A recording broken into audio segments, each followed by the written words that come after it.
Hello everyone and welcome to yet another live coding and chill. I'm your host, Johnny. Delighted to be here. Hope you're having a lovely day. Today we'll keep working on the Goblin project, but it can be a standalone episode for you if all you're looking for is image optimization and working with Amazon services like AWS S3 to optimize your images, upload some files, upload your users' files, and have them served fast and efficiently. So the idea is that users do have an avatar in this project. We get this avatar whenever they use the social login option. So when they log in with GitHub or Google, we have a reference to the URL that their avatar lives. But what if they want to upload their own avatar? What if they want to change this? What if they don't want their pretty face like this? What if they want like a cartoon version? Whatever. What can they do at the moment? They can do nothing. And also, if they use the magic link email login option, then we have no avatar for them. So they will need to upload their own if they wish to be visible whenever other people see the loot that they've submitted, if they look at their profiles. So we do have this profile section. We've shown how this works. We've shown how people can update their names, their handles, their usernames, whatever you want to call them. But today we'll be showing how they can upload images. But we've talked in previous episodes as well how images is the #1 thing that affects your core web vitals. You can pay as a company a lot of money to a consultancy to get them to tell you, why is my SEO not great? What's the problem? And since Google introduced the core web vitals, one of the biggest problems for companies have been, how do you handle your images? How are you compressing them? How are you serving them? What are you doing there? And there are lots and lots of services that have popped up, like Cloudinary, which we used in the previous episode, like the Vercel automatic image optimization as an add-on product to all the great Vercel services as well, that are making a mint solving this problem for you. But sometimes it's worth going deeper into the weeds and finding out how to do things yourself. So we'll be getting the user's upload and transforming it, optimizing it into the most efficient formats of today, AVIF, WebP, and JPEG for legacy browser support, and showing to the user the appropriate one that the browser can actually support. Also accounting for retina displays or even displays that are marketed as like 3x pixel density and all of that. We'll see how that comes into play. When you use something like Cloudinary, this is kind of taken care of for you. There are libraries that you can use, but as we saw in the previous episode, a lot of those libraries aren't already refactored and migrated into Svelte 5, for example, with runes, or the Cloudinary library. I didn't quite like how it worked and how the image uploads were supported. I think the best way to work with that is to upload the image somewhere else and then give them a URL, and then it transforms everything for you automatically. And their library also doesn't work on the Edge network. So if you deploy on Vercel, on Vercel's Edge network, that library is not gonna work for you. So that's one of the reasons we're gonna be refactoring to use our custom solution with Amazon S3 in this episode. This, as always, is affected by what you and other people in the community, in the YouTube comments and the Discord, are telling me what I should cover next. And people were really keen to get deeper into the weeds of Amazon and AWS services. If you know how to do some AWS stuff, that's really good for your CV. Lots of companies are deep into AWS. And as I kind of said before, there are so many platform as a service companies as well that are actually wrapping AWS for you and charging you a pretty penny for it. So if you can do it yourself, maybe you have the edge there. And that wasn't really a plan for the Vercel Edge network, but hey, if you see it like that, then I'm happy.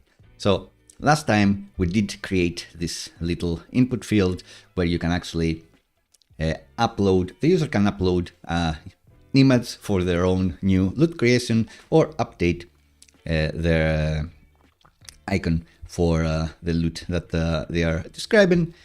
And we were uploading this to Cloudinary and then magically getting the correct version, the most performant version of that.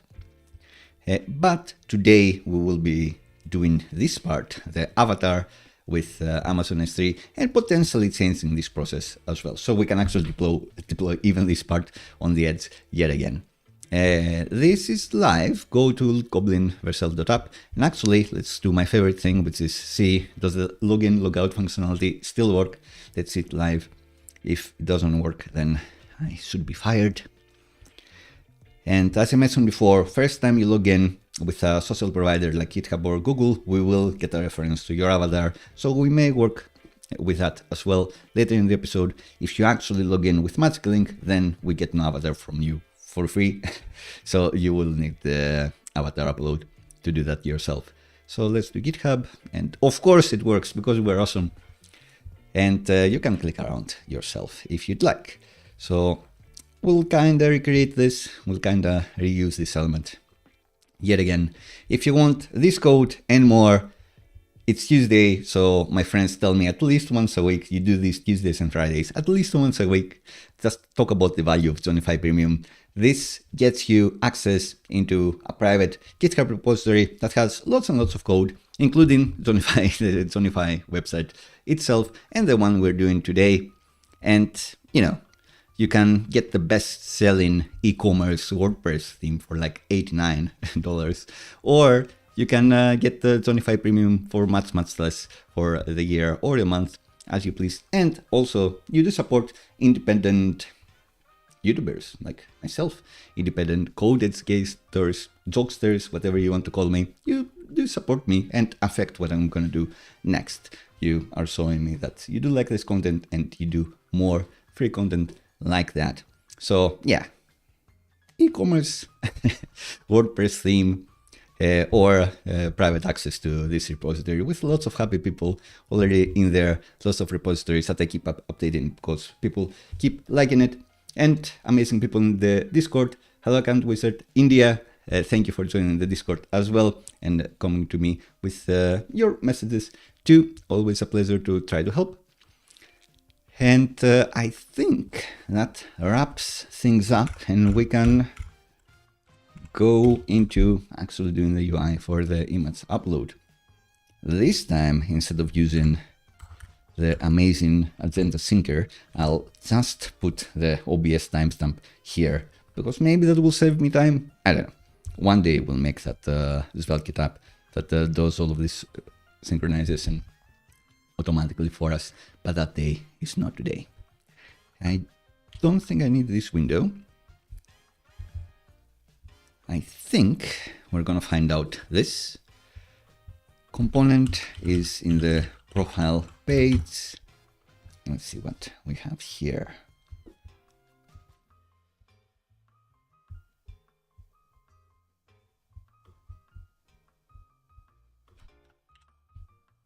To this thing that user may not exist, although it always exists. It's fine.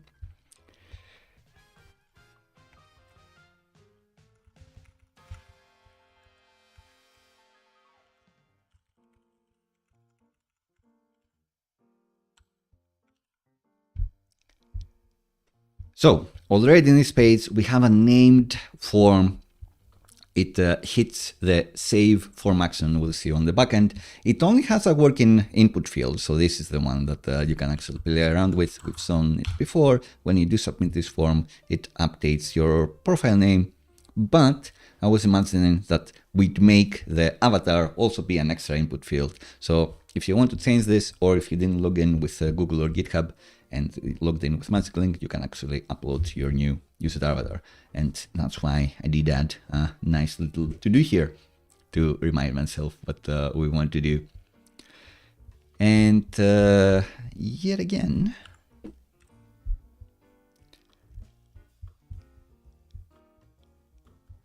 let's look at what's happening on the server. So on the sister page, sibling page of the plus page.svelte, we have a plus page.server.ts, which the load method is all about how does it get the user data. It gets it from just the user from the locals that are hooks file is putting this thing in there. There is another file that ensures that only if you're logged in, you're able to see the profile page. If you don't actually have a user, then this you would have been redirected to login. So this should actually always be defined. Can I typecast this as user and then I don't have to do all the things, all the problems? Not really. All right, we'll worry about that later. And regarding this form here with a big save button, it is a named form action. It is hitting this save action here. For SvelteKit forms to work, you need to export in your +page server.ts an actions object. If you only have an unnamed form, you can export a default handler, but we're using named form actions here. So this form, which has the name, which has the action save. So in the current page, then it hits the save handler. Is what this means. It's going to hit this. And SvelteKit is going to do its own magic stuff. And the magic stuff include keeping the locals, like we're double checking whether you have the user in the locals as well or fail. The other action that we have in this page is the other format we have in this page is the sign out. So we also have a logout action here, which just logs the user out. But this is the one that we want to extend. So now we're just getting the avatar URL. We'll never get this. Here we'll do something else.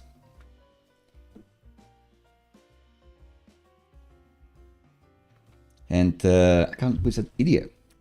When I click on the GitHub link, I 404 with my ID that I have logged into the website. Well, payment.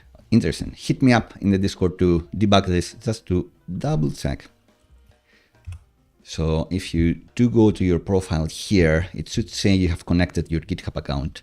This, and this should be your GitHub username. And if that is correct, then you should be on the list of people in the Johnnify project. Sorry, this one actually. For example, this one, you should be in the list of people in here, but that's not to show your name. Let me know. But first things first, check if this is the one you are expecting. If not, or if anything happens, DM me in the Discord and I'll sort it out for you.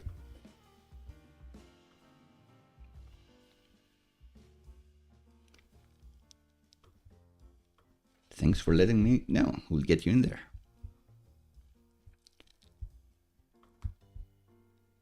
Right, so this is the thing that we want to extend.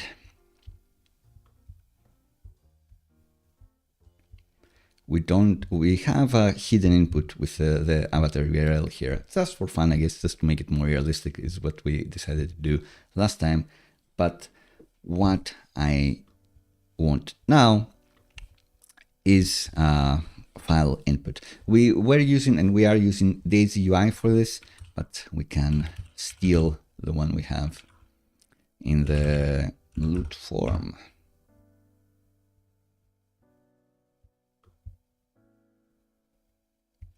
So in the loot form, we have an input of type file, which is the one that we want now. And we'll see what we'll do for the preview.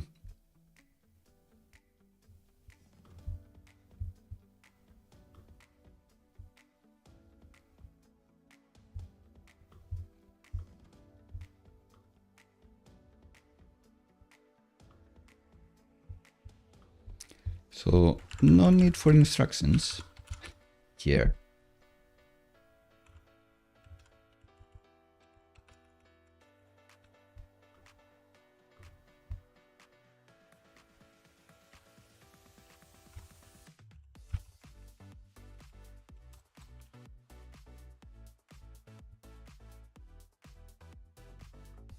Maybe we can say if you don't have an avatar URL, then we're gonna show a placeholder and no more to do.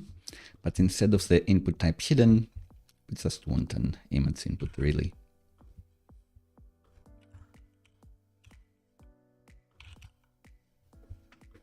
So we want this guy, and we'll see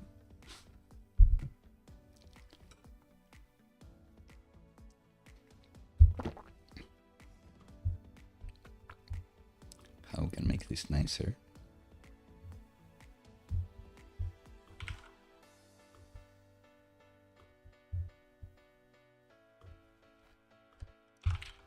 We've nested those things inside yet another div.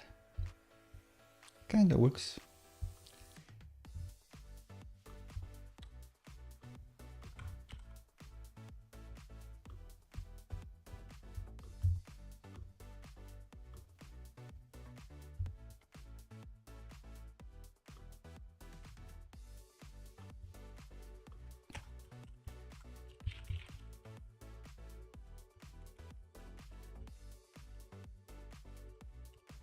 Sender was correct. Kind of looks nice. Maybe we want it to be in a different order.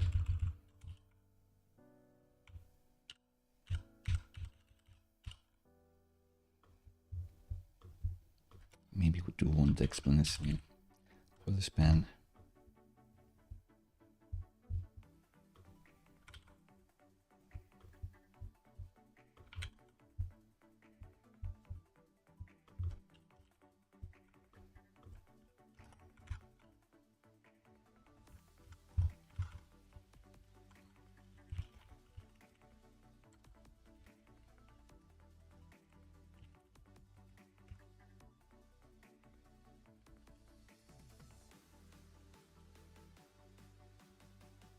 Some instructions, always nice.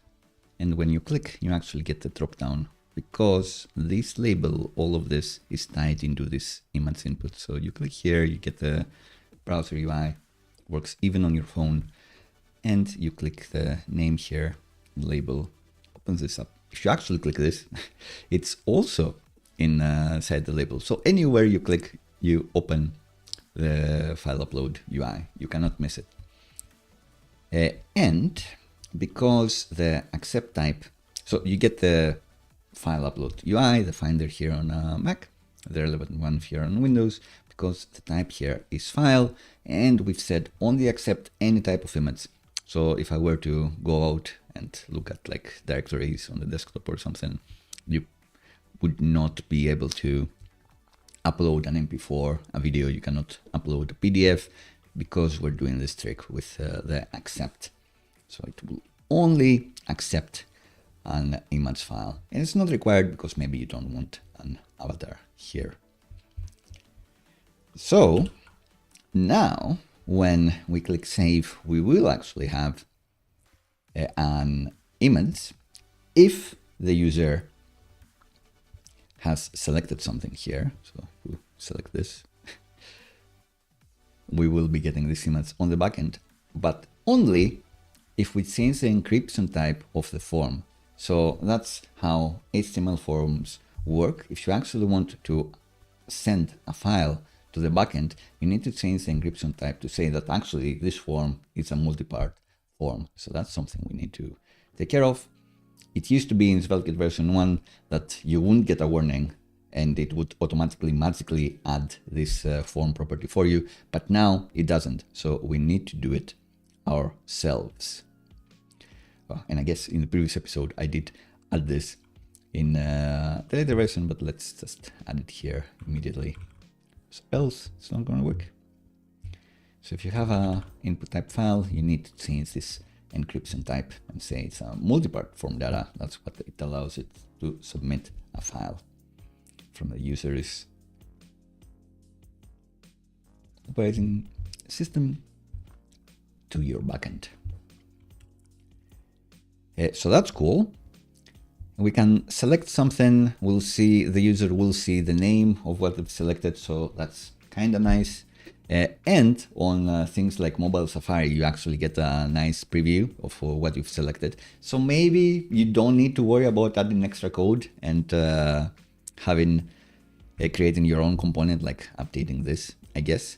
But just to show how it works, and because it is confusing now that you see, oh, I've selected a different file, or I haven't selected a file, but I still get what I had before. Let's see how we will handle doing the preview. And I must remember to add the time point here. So 2030, let's see.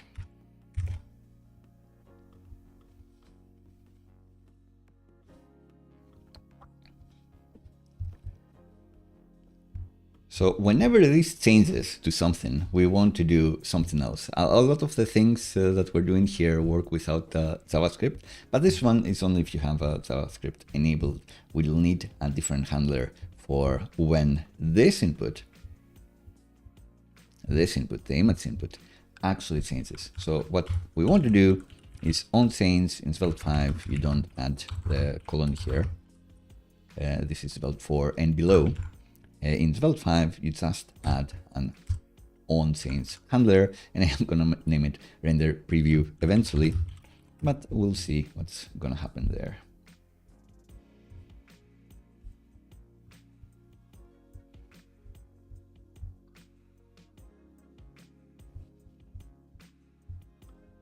So what we want here to happen is to check if we have a file, because sometimes the user will not have a file here.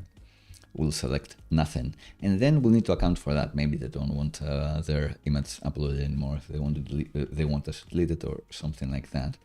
But this will have the event, the change event, and this event is going to have sometimes current target, which is the file input. This is the current target. It's going to have files if you actually select a file. So we can ensure if this exists and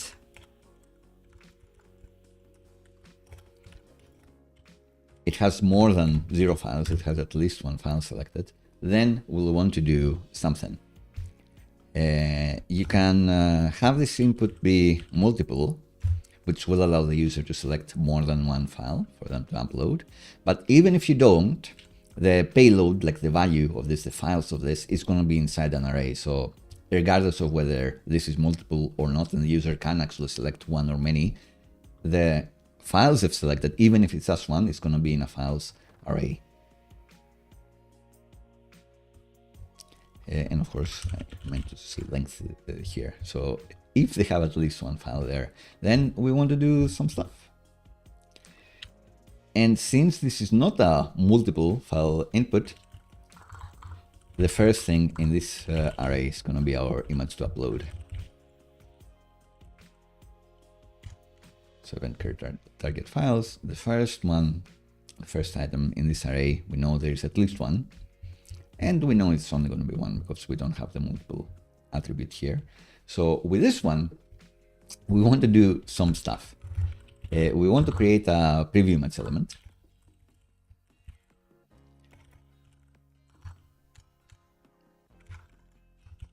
Do we call it element? Maybe.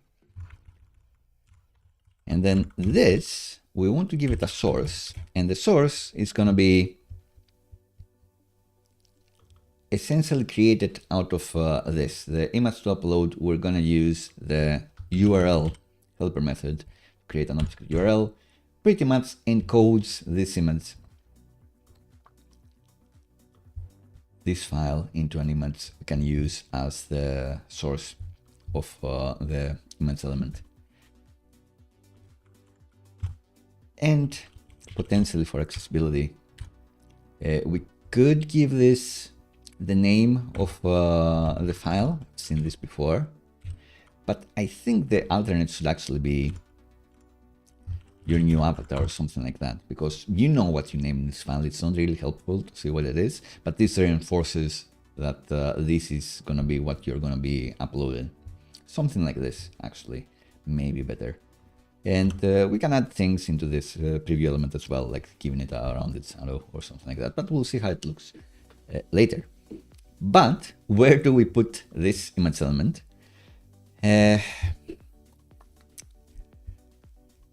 That's a good question to answer, for sure. Hello, Andrea, and hello, Christian, in the chat. I appreciate you both being here. Hope you're having a lovely time. So we have this image element created, but not attached anywhere in the DOM. Let me check the HTML to see where would we want this to be attached. I guess we'd want to replace this. That would make sense. So maybe I want a reference to this element, actually.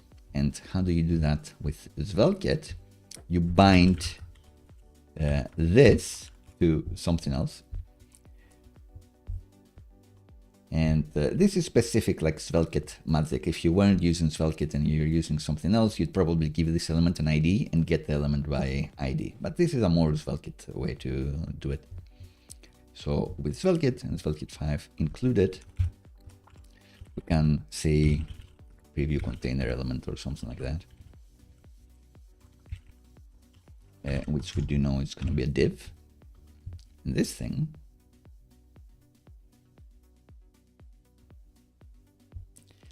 we're going to bind it here. Didn't copy it. Preview container element.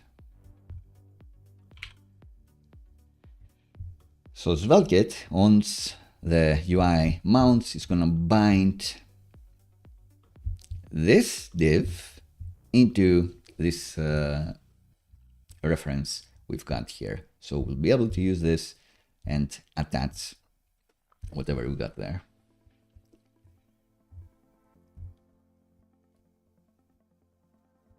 So back in our handler, in here, I guess the moment they play with this, the moment that this input changes, maybe we want to clear the input. Maybe we want to make the source be whatever the source was before. We'll think about that. Hello, Milos in the chat as well. Great to see you here again. And hello, Stromzerger. Like I am from the Balkans, but I think I will need at least one vowel in order to pronounce this correctly. Hello, Stromzerger. Stromkritzer? I kid. So, right, we have this container element here. Storm Chaser, of course. That's why I'm bad at Wordle and connections and stuff. You can see a connection which is like cool names without the vowels that I would have totally missed. I'd have missed that group.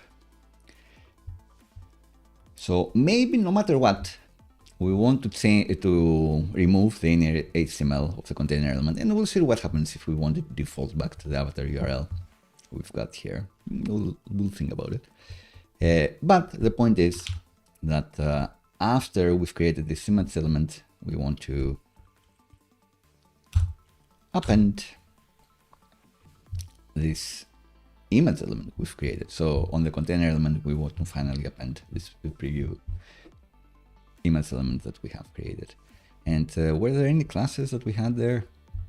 Let's have a look. No, just an alt for avatar. So I think this is just gonna work. Let's just save this and select this thumbnail. Great, it works. So preview updates.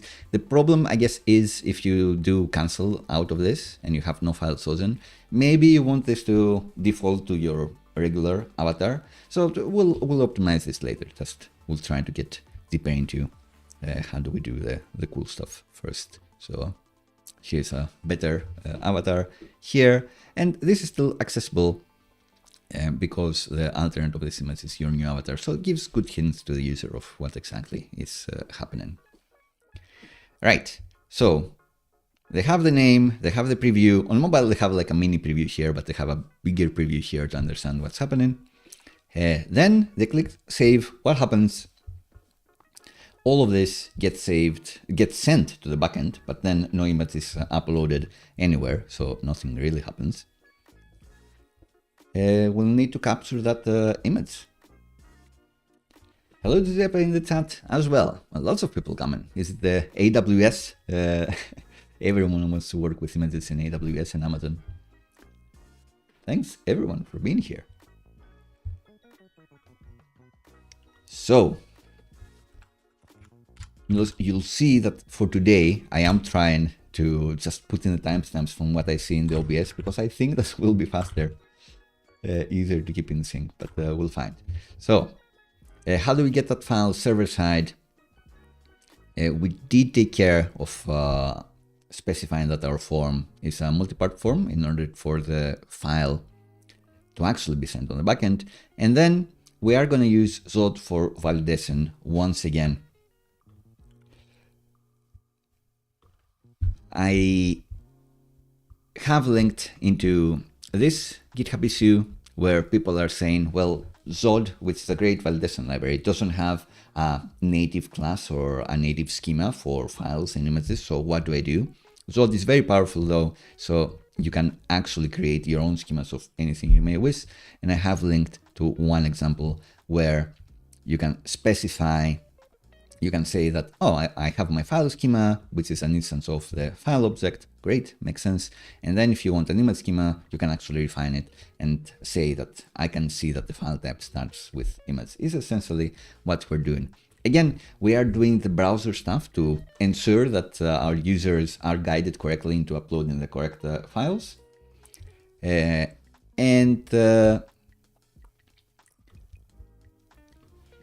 That should be enough for real users, but there are some naughty people that may want to kind of abuse whatever you have and bypass the browser validation and send anything on the backend. That's too tricky, you know. Some people just want to see the word burn, and that's where server-side validation is important. Christian, so thoughts on Superforms? Superforms is great. I've listened to the Svelte radio episode where they had the Superform core maintainer there. Sounded great. And I don't know, because I do so much stuff with, especially for the streams, I do want to show how SvelteKit actually works, and that goes for the view transitions video as well. Here's what you need to do with SvelteKit, and then look into Superforms or look into SvelteKit view transitions where it can automate a lot of the boilerplate for you. So you understand how it works, and then use this library that makes it a bit easier. I like it.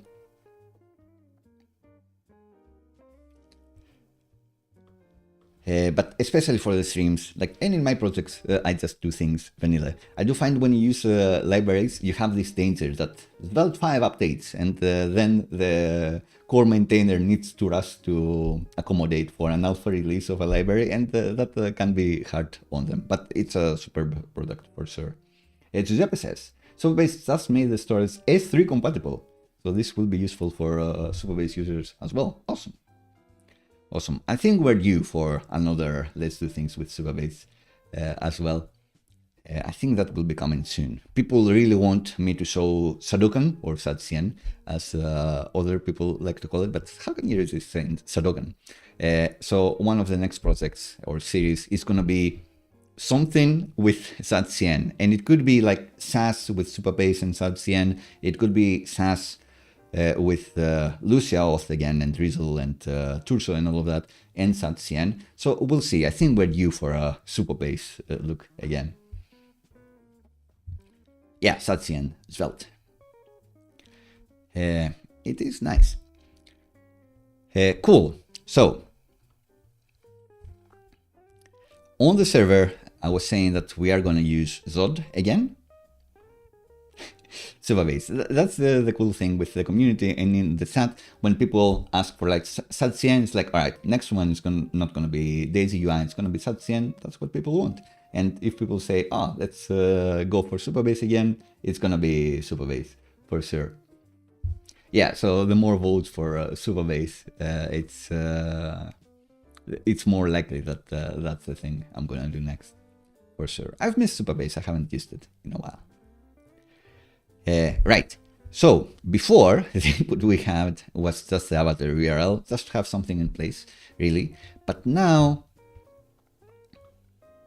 we name this image. Let's name this like avatar, just to show that the name of this is not magic. You can name this anything. You don't need to name this image or anything else. The except here, you need to have image in there. This is magic. This actually does something. But this name can be anything. So for this one, let's just say that it's just avatar.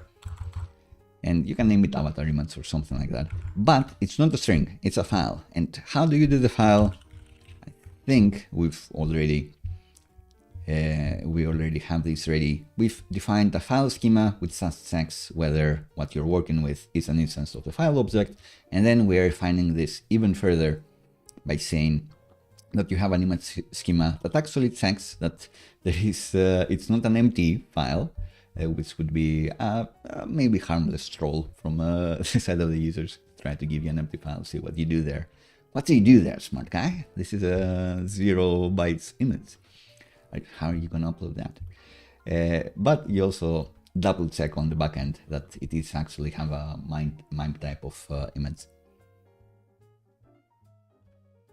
So Supabase, Satsien, and Drizzle. I've been loving Drizzle quite a lot, but I've also been really enjoying the Supabase client that they have, the JS Supabase client that they have themselves. So I always thought, why not go for Ultimate and go for Drizzle? But I may try it because, Andrea, you're not the only person that is going for that combo. So you must be onto something, for sure. Right, so we have the image schema here. And we can refine it further to make it work with even smaller inputs, even smaller files, if we would like.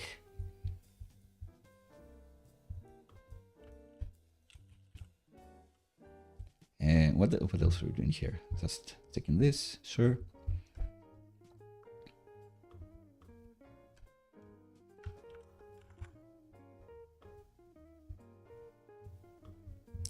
So in here, we can check a couple things, actually.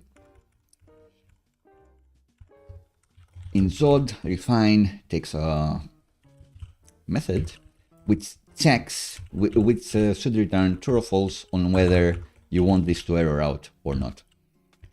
And it will be given whatever is passed into this. So the file, you can name this anything. And then this is where we can say if the file size is over 0, then we're good. If not, you can show a relevant error message for the user. You can have this be anything like file size was 0. Are you trolling or something? And we'll do the exact same thing to account for the probably more likely use case of is the file size too big than we want to handle. How do you accurately convert megabytes to bytes? That could be a pub trivia interview question.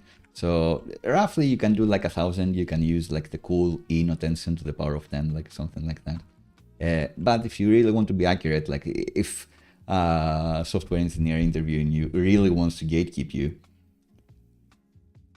then they may tell you, well, actually, kilobyte is 1,024 bytes, and a megabyte is 1,024 kilobytes. So you fail, wise guy. But you can also do this and then be super accurate. It's like exactly under 5 megabytes.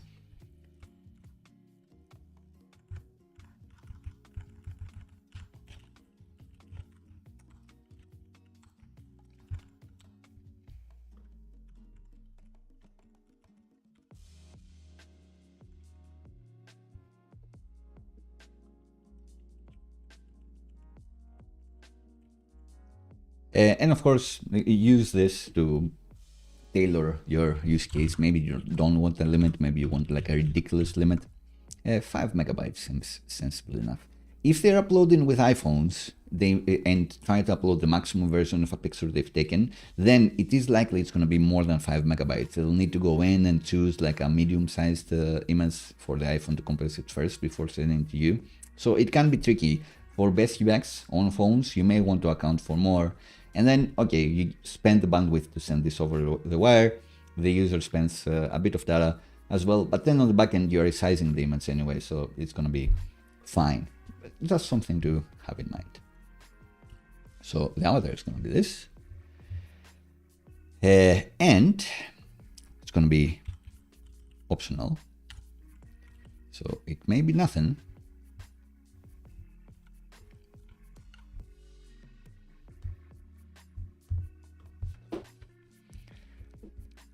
And now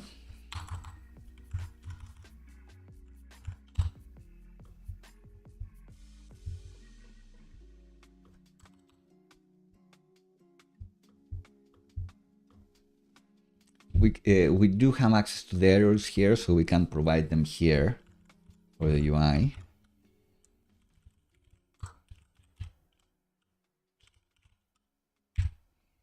And I think they have like a flat map or something.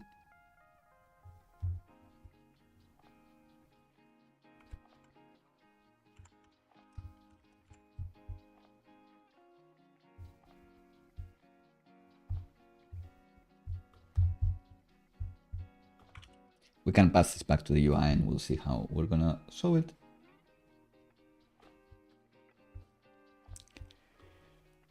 And then, instead of immediately updating the user profile, we'll want to do something else here, I'm sure.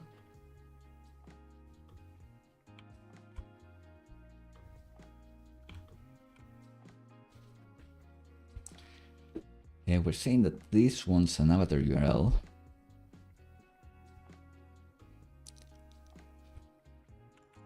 But let's say it doesn't for now, just for this to be happy, and we'll figure out what we can do here.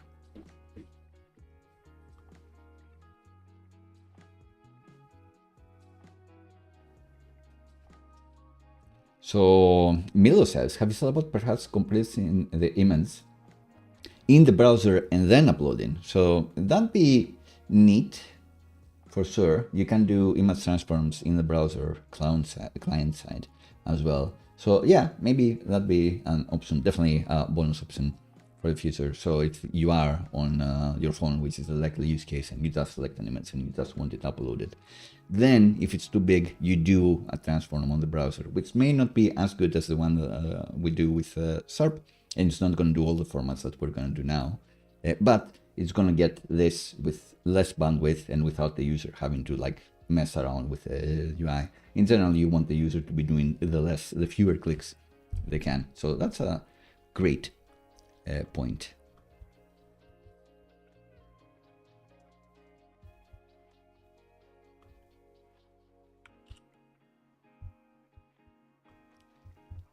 But let's look at the agenda. Let's add this actually for future, I'm sure. Right.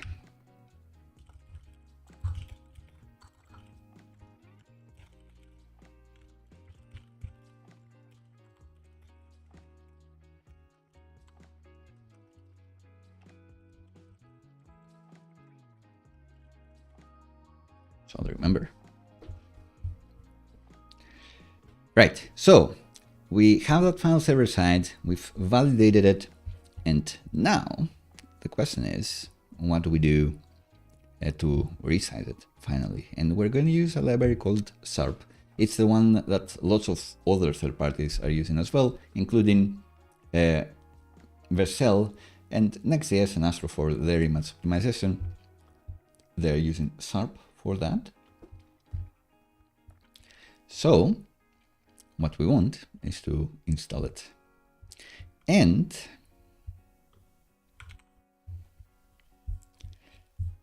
rare for a SvelteKit app, we're actually going to install it as a production dependencies.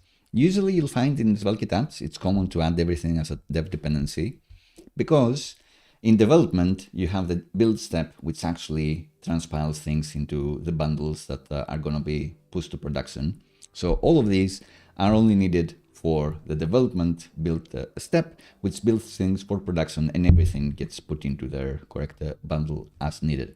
But SARP is different because it actually has an executable that needs to be available when you're using it. So if you are on your Linux deployment or whenever, that SARP executable needs to be there. That's not something that's going to get bundled by Vite, by the SvelteKit build step. So we need to actually add it as a production dependency here.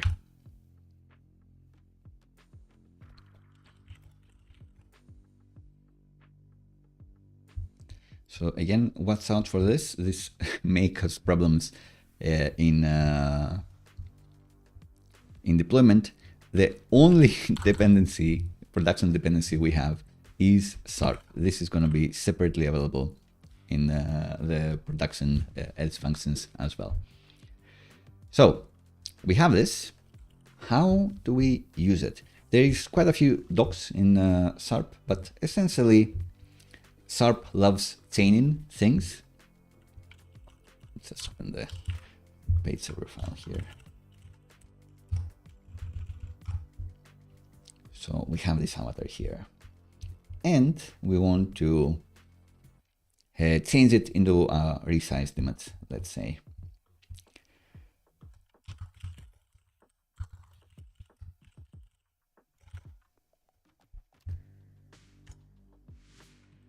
That's not something that exists. We're going to use SARP for this. It's not going to be automatically brought in by my editor, unfortunately. But we'll just do SARP from SARP, indeed. So SARP can take a few things. What we're going to give it is an image buffer. And we have access to the image buffer here. We'll need to await it and convert this to a rebuffer. Maybe we'll only do this if we actually have an avatar, since we said that this is optional. So there you go. So if the user has specified an avatar, has chosen an image to upload, then we get into the optimization things. And immediately we can resize this. So this is the point where third parties like Cloudinary, CloudFlare images, and all of those are handy, because you can just upload the maximum resolution version of the user image, and then you can request it in anything you'd like. Different formats, different sizes, different anything, and it will be calculated for you, usually on the fly, not eagerly, and it will be available. It's good, it's handy, it means you don't need to preemptively do some work, but it can mean that if you're not doing it eagerly, then the user will wait a bit longer until that image is processed, and then they're actually going to get it. But everyone else that requests the same image, they're going to get it cast anyway. What we need to do, since we're doing things ourselves, is resize it in advance and create all the versions that we ever want to use immediately in this step, which can be a bit of a pain, but hey, it can be more performant because you do it eagerly the moment they update the images, and it can be cheaper because just using S3 and that.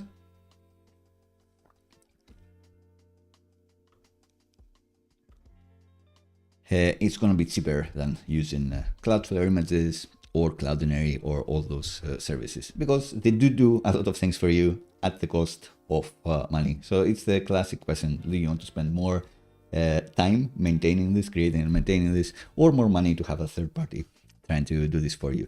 The problem is that sometimes even the third party, in order to accommodate for your use case, may need some extra code. So we've had the problem with Cloudinary. It needs to be deployed on Node for now, their own library, or you'll need to create your own custom library, which also takes a bit of time.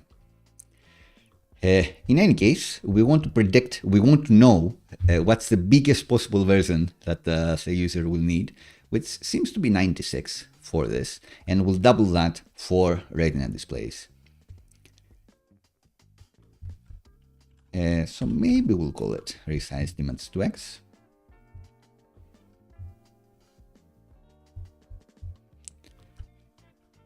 and resize it to 96 times 2. It's maybe more readable. And we know that it's going to be a square image all the time. Third parties like Cloudinary do have some cool features, like you can have a magic crop or an AI crop or whatever that finds the focus point of the image, so it's going to crop on the side. But do you really need that? Not really. And we'll need more versions of this, so we can also have, what do we call this? Retina. Let's call it Retina.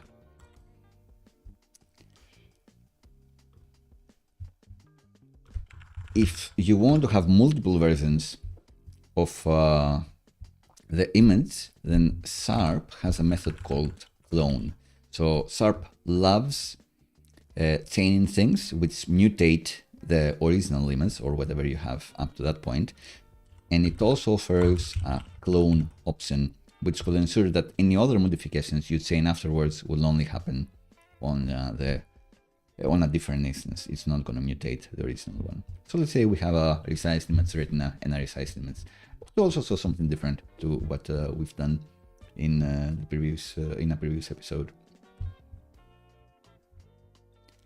So we have those two versions, and both of them we want to optimize them. So transform them into different formats.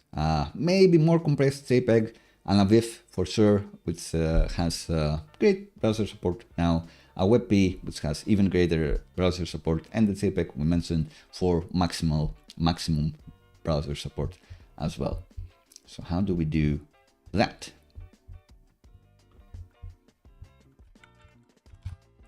For either one, we're going to do the same thing. So let's just do the JPEG now, I suppose. Let's say that the resized image retina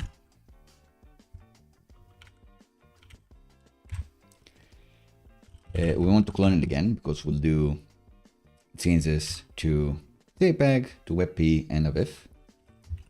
We're going to change it to format method. And what should we do? WebP, because that's what they said. Let's say JPEG. And you can actually pass a quality as well here, if you'd like. And then, because we are going to be uploading to S3, what S3 does accept is buffers. So we're going to be uploading it to S3 as a buffer. So in the end, we want this to end up as a buffer. But we want to do this many times. We want to do this for WebP and AVIF. But since they look so similar, I don't actually want to say like buffer, JPEG, retina and stuff. So maybe we can create a little method for this. Or should we upload to S3 just immediately? Not sure.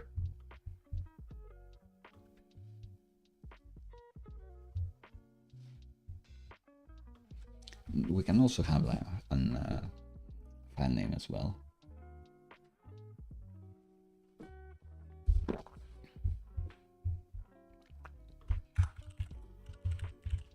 Let's create an optimized method, which should take the SRP image, let's say. Bring in this type. Great. Did it bring it in? Yep. And we'll take a format, which can be any of those. But since we're using SRP, they actually have a format enum. We can use any of the formats that are acceptable. But in order to use it, it needs to be a key of this format enum. So we can have a look there. They're actually supporting quite a few formats.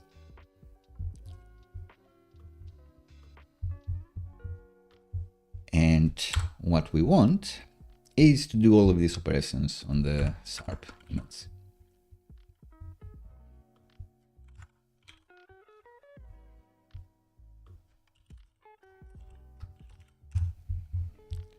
and dynamically passing the format here.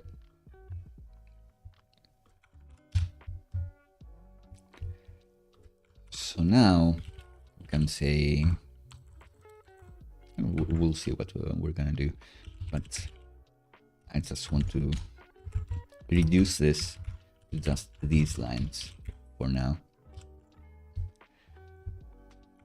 Then it's easier to add like 3 more for the Retina version of this image. Because I think we do have the optimized versions now. Let's do all of them.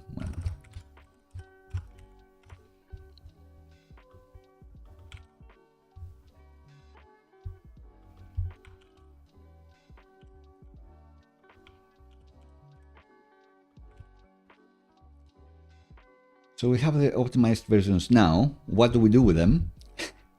We need to upload them to S3. We are at that point. And we'll see how we'll refactor this later.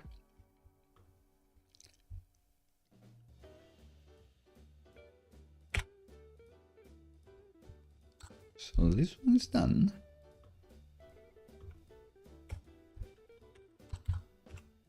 Sorry, we're stopping this here.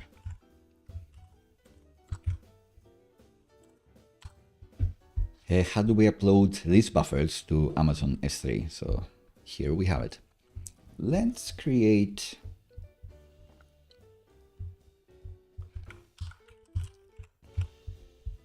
we do have an image repo for easy drag and drop changes and the switch from Cloudinary to like our S3 version of the repo.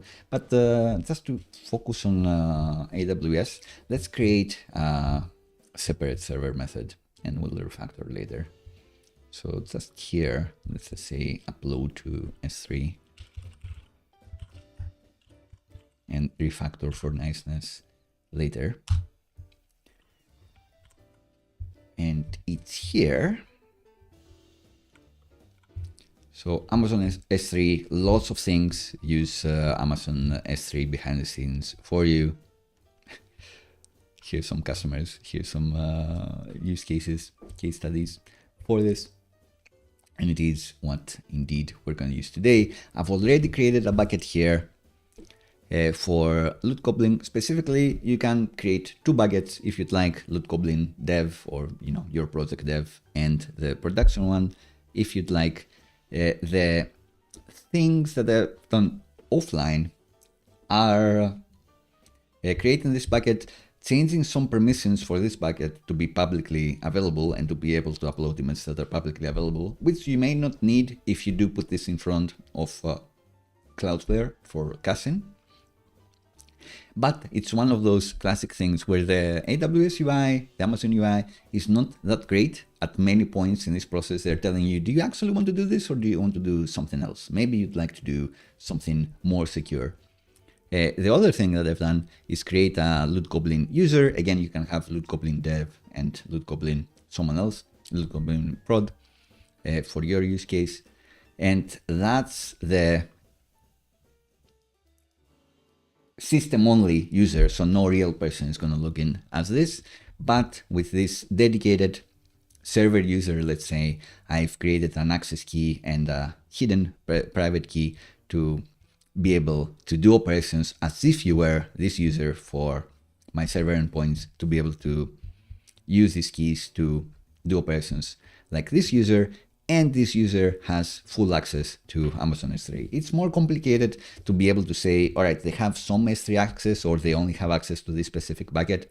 And every step of the way, Amazon will tell you, maybe you want to consider doing something else, and how we have this different way of giving privileges to others. I think this is very usable and secure. And I've seen tutorials just creating access keys for your own user, which you should definitely not do that. You are only limited to only 2 access keys as well. But most importantly, if you actually leak your Amazon user private access key, then you're in trouble. Like, will you be fast enough to recycle that one, or will you use your actual, will you lose your admin access super account. You don't want to do that.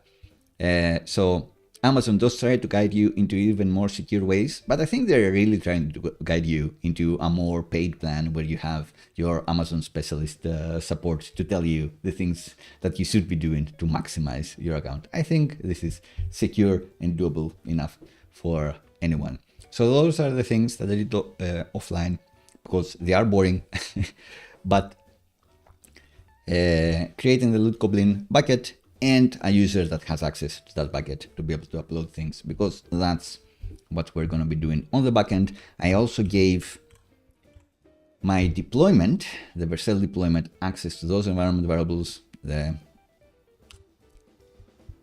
access key ID and the access key itself. You can look into .env.test where I just have dummy versions of the keys of everything that this app is using.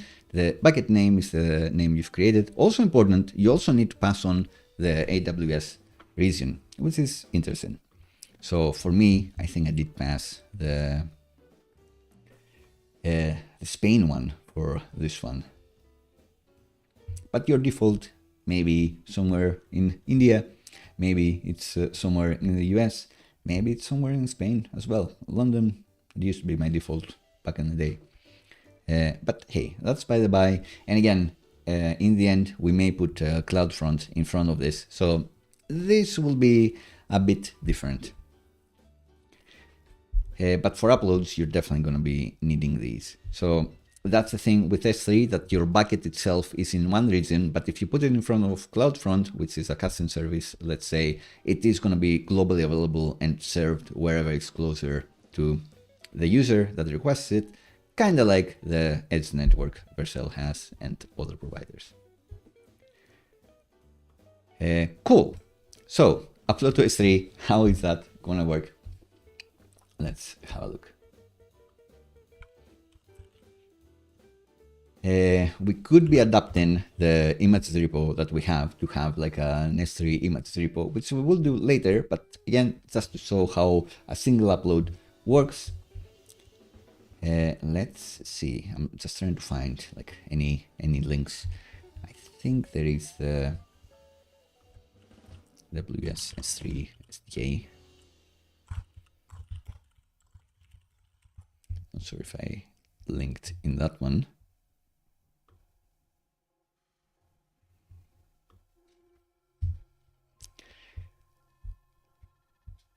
Let's see, we have upload examples here. CV3 we want, great. We can do it.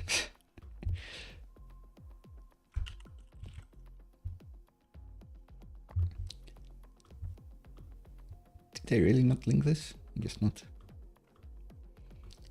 I guess the answer is I did not. Just trying to find the GitHub link.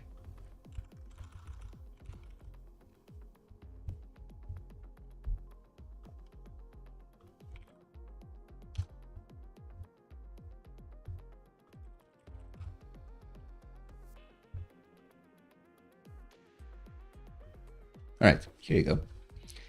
So this is the one that's currently used. It does have an example on uploads as well. Multi-part upload here. This is the one we're going to be basing off ours as well. And the two things that we need to add is the lib storage and the S3 client. These are the things that we want. So let's add them. And again, this is going to be dev dependencies as usual, unlike SART.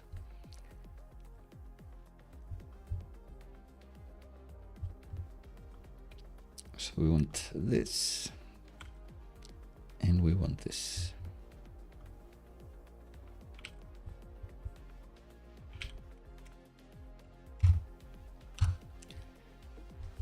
Bring those in. See what we have in the example here, paste it in and see what we need to change. So famously, the AWS examples, I find them so difficult. If you know what you're doing, then maybe they look all right, but here, not great.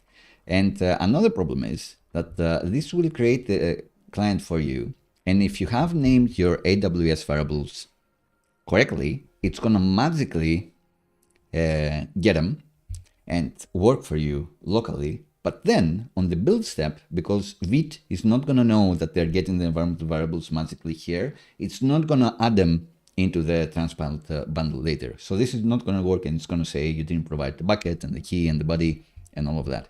So take note, watch out, listen carefully. We need to actually import the secret environment variables that we have added here in this file for Vite to know that they actually should be compiled when you create this this client. So let me double check this. The API here, which is very hard to find, and I really needed the TypeScript autocomplete to figure out what is going to be used here. So what I really want, instead of try catching all of this, is to create an S3 client. So we can say S3 client is the new S3 client. Great. But even though locally this would magically work because it would get the environment variables correctly, in order for the build step to have them, we need to be explicit with the credentials. So credentials should have the access key ID, which is going to be AWS access key ID. That's whatever I had in my .env or my .env.local and what I've given to Vercel as an environment variable. So these are the names that I've given again. For the build step to actually put them in and create the client correctly, you need to import them. So I'll say this again, this has caught me out a few times. And we also want the secret access key. It's not that. This, great. And we also need to provide the AWS region.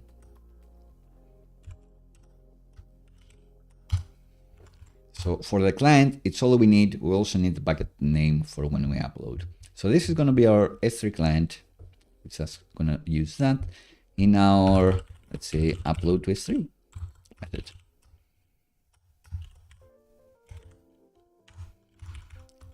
And let's say that this is going to be like a buffer, because we know that we're converting these things to buffers. So what are they saying here? I think kinda correct. We don't really care about the upload progress. We're not going to be showing anything here. So I think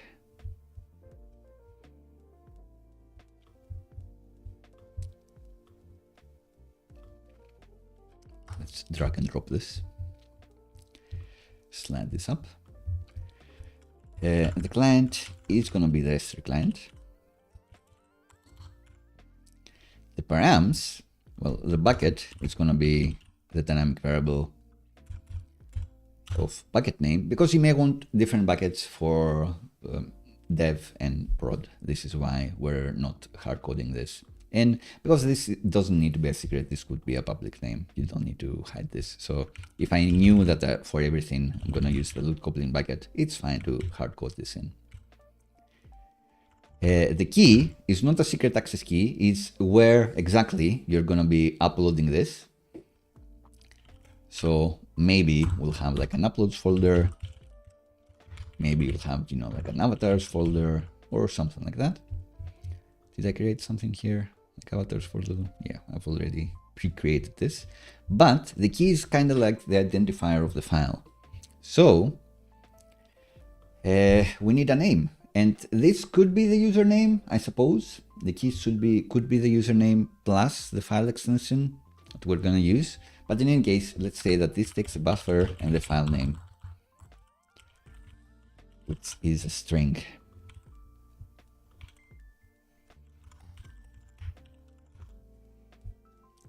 And then the body is actually going to be the buffer. So the actual file is going to be here. And you can specify the access control here. You can call it public read, but you may not need this. I've had the AWS is temperamental with this. Sometimes I needed to explicitly specify this as public read. Sometimes I didn't. I think the settings that I have now in the bucket makes everything by default be public read, so I think it should be fine. Optional tags, you can put in fun things here. Again, you can give them an ID. So for example, let's say what the environment is, and then we can do like a ternary here and say from app environment, SvelteKit has this dev option that's true when you're in development, false when you're in prod. So you can actually name this, which may make it like if you're using the same bucket for both dev and prod, then it may make things easier to clean up, for example. And if you're using the same bucket for multiple apps, maybe you want to specify that this is like loot Goblin.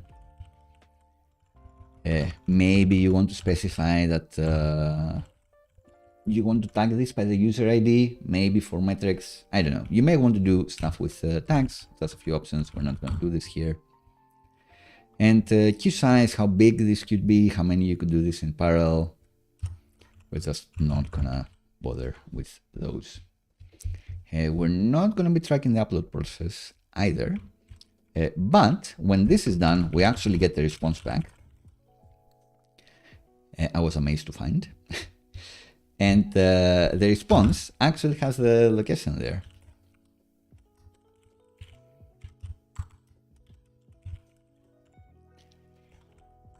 And if it doesn't, something went wrong. So we can say like no URI in S3 response,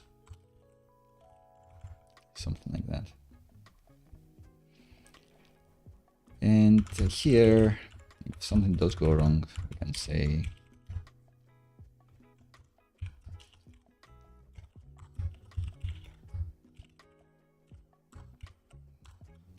console log it to better debug it later. So we have this method, we can export it to use it. And let's see. So in the server, we have all of these buffers. We can upload to S3 all of them and see where that gets. But we need a file name, don't we? Let's see. Still, let's use it.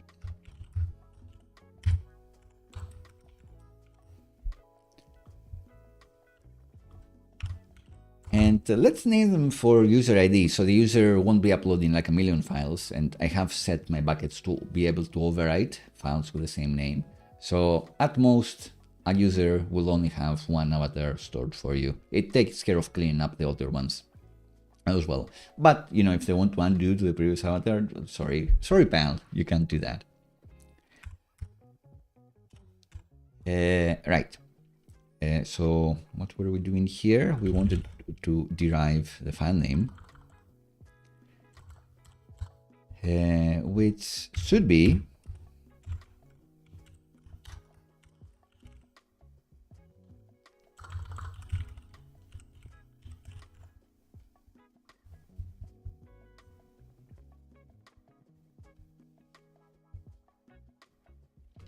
great. This is a string.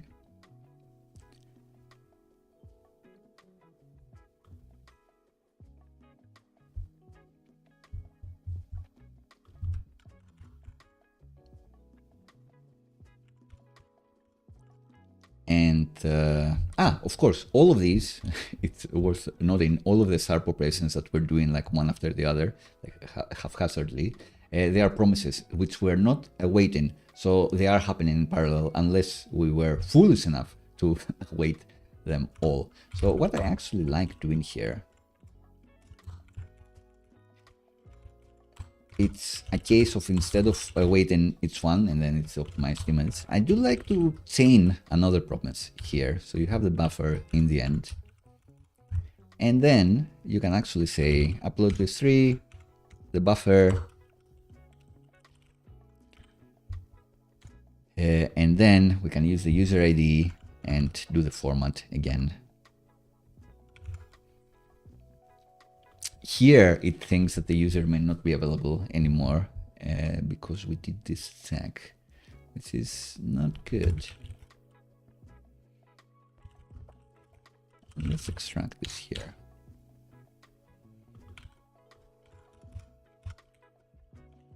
We use the user again. We use the user ID here. So let's use it here. This should be a string, shortly.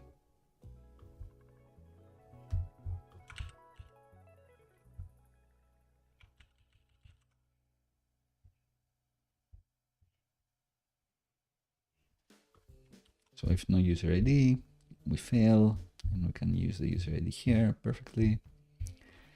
And the user ID here. And now it knows that it's always defined. And we know that this will be like JPEG extension. Why not? But this one, you can say that it's at 2x for fun. And surely we'll refactor this at some point, but now just so.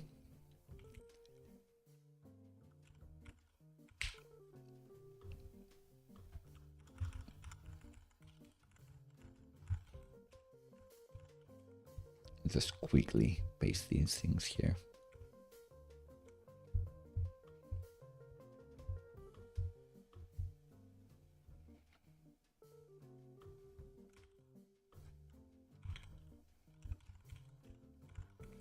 And all of these operations are not blocking because we're not awaiting anything.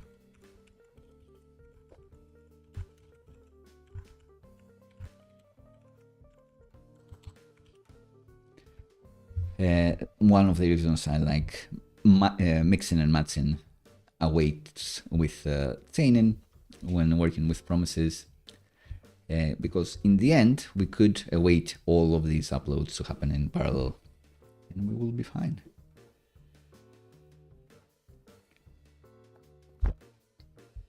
Which we're actually going to do now. And just await all of them, I guess.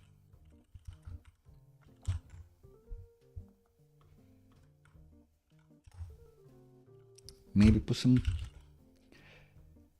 let's call them upload promises. Empty array, and then keep pushing.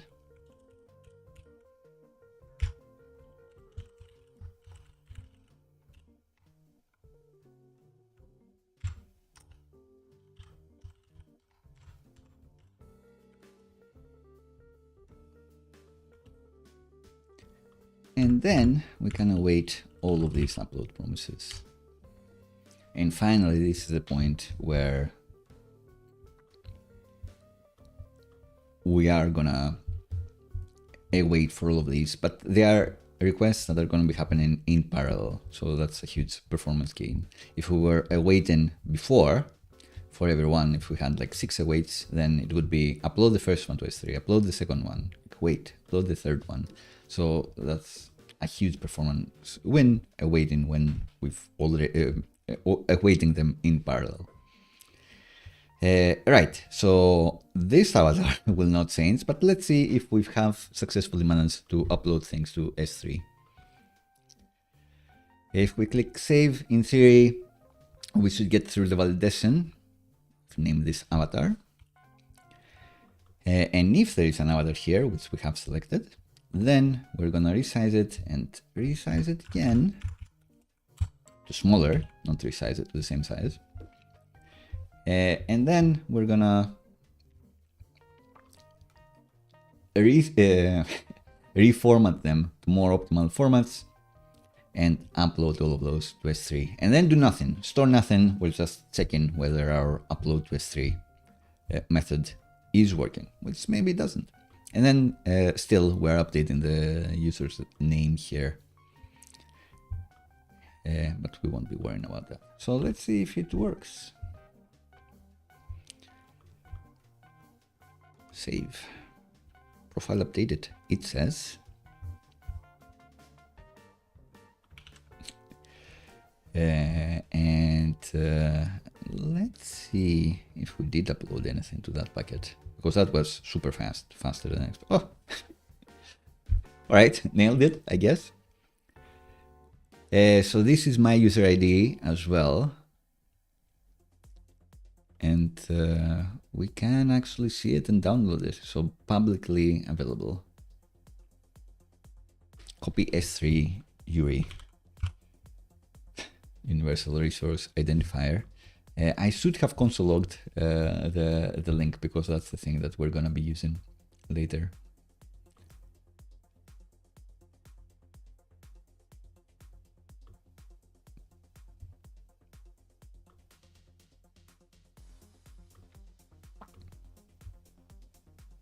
But yeah, looks like we've uploaded them just fine. And you can see the file size is already smaller than what we had. The Aviv one is the biggest one, which I didn't expect, to be honest. Does that even make sense? Not really.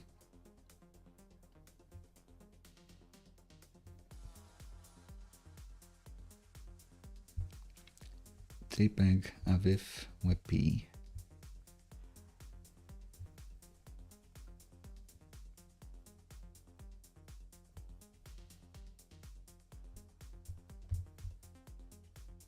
Oh well, this is what it is.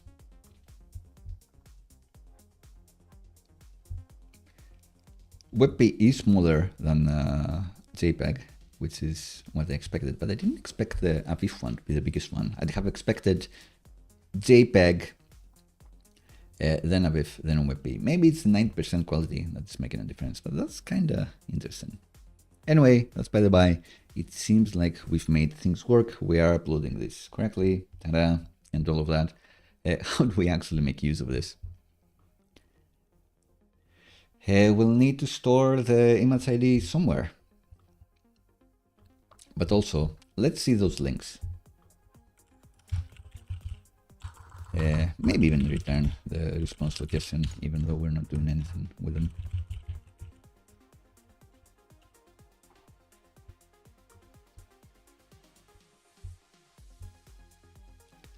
So after we've uploaded all of them,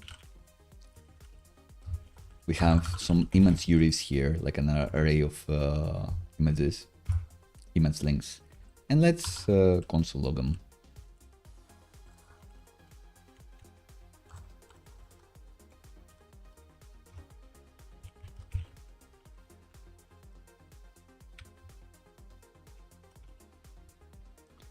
Let's try again.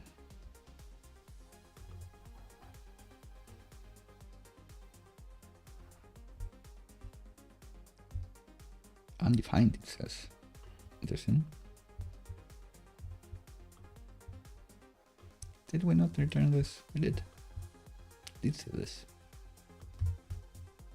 I uploaded the same image as well, so we'll never know.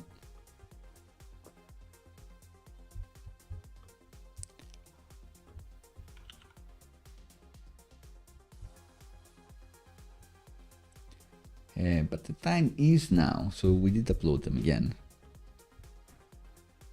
And we didn't get an error either.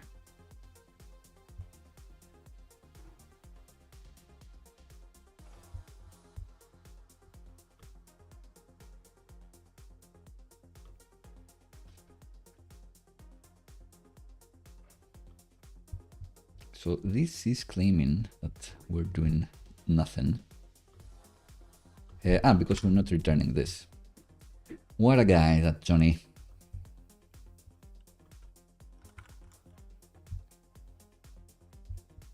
So that makes sense.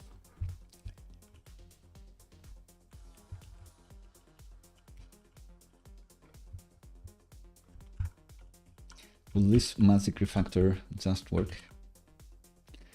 Let's see.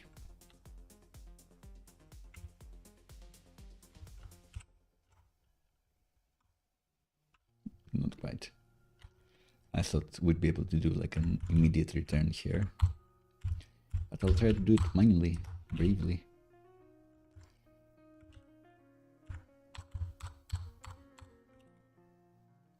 yeah, I think that should work. So let's try again. Same image once again. I can't believe how fast this is, by the way. Right, so many links for many images. And it immediately downloads them. So they're available.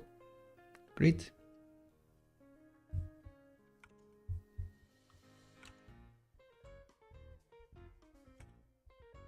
You can see they're here. Rounded corners are not by design. It's the Finder doing something. Cool. And this is the original one, huge 1.1 megabyte image. So all of them are more performant than the one they are uploading. That's something. It's gotta count for something. Cool. And this is, well, I guess we have it on the terminal. This is the whole image URL, which is the name of the bucket, S3, the region of the bucket, and then Amazon AWS, and then the ID, the key that we gave, which was avatars as a directory, and then the user ID potentially at 2x dot the format. So this is how you get this link. And the question is, how do we render this in the UI? I think that's where we need to move on to now.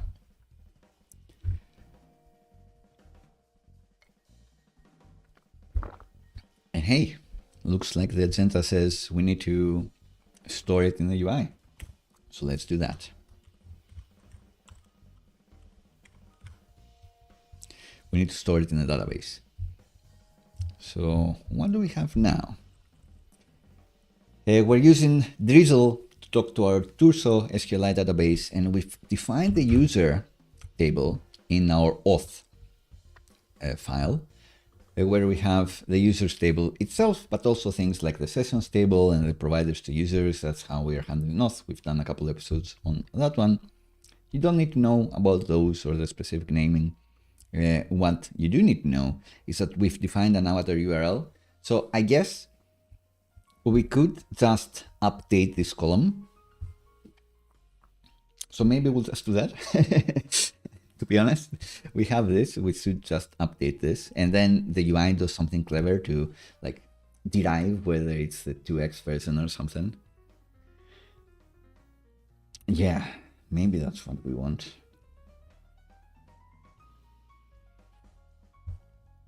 That could be what we want. I was also thinking you can have like an avatar image ID, define a new column here, and then you store the image ID, which would only be avatars plus this, which that does lock you in to the database knowing, or like your business logic knowing that this means that you need to construct a link based on your bucket and stuff like that. But maybe I'm just being silly. Maybe we just want to update the avatar URL. To be honest, I'm thinking of this on the fly, no database changes. Let me know what you think. Actually, but if that's the case, we'll need to do what we're doing all along here and potentially update the avatar URL here. So if you remember, we stopped using this. So maybe we make it optional.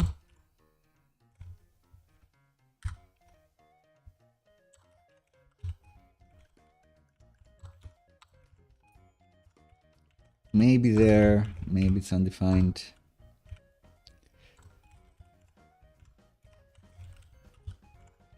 String or null. You know, something like that. And instead of this, instead of logging all these URIs, maybe what we want is like this JPEG one without the 2x. How would we know this? We could, like, instead of doing all of these things. We could have a helper method that just gives you the one to persist, which would be this, I suppose, or the answer to this. So maybe we'll chain again. All this chaining maybe need.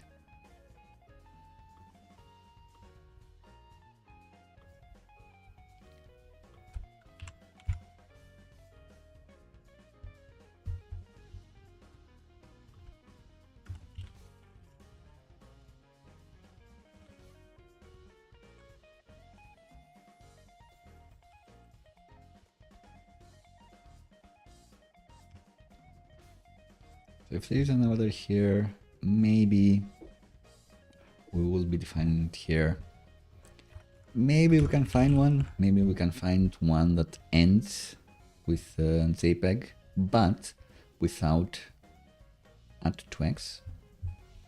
Maybe that's the case for Copilot.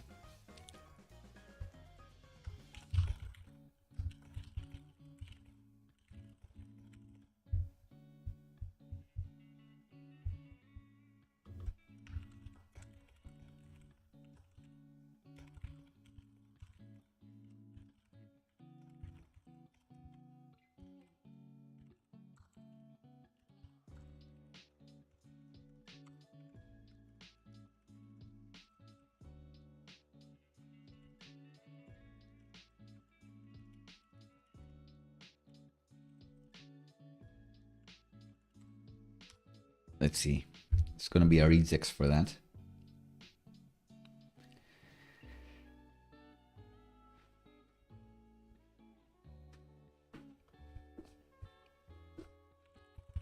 And then I need to tell them you're doing it wrong and think harder.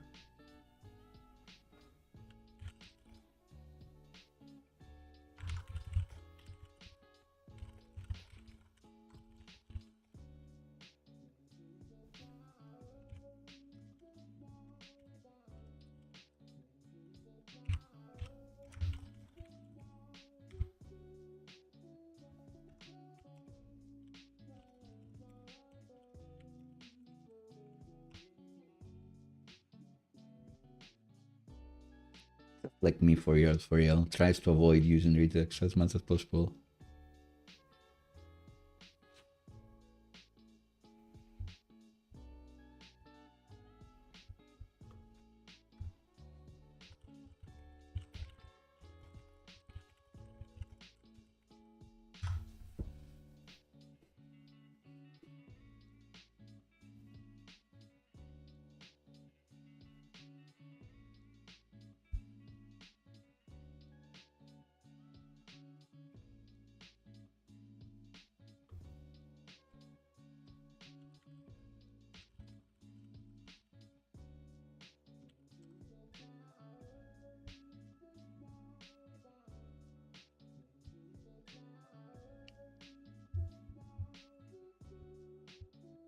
Is end with even a real thing?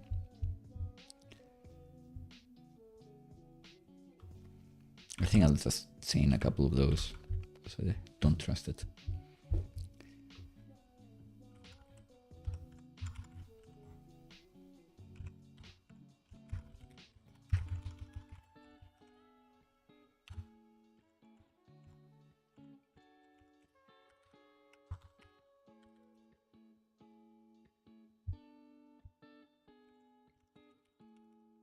Surely this is string.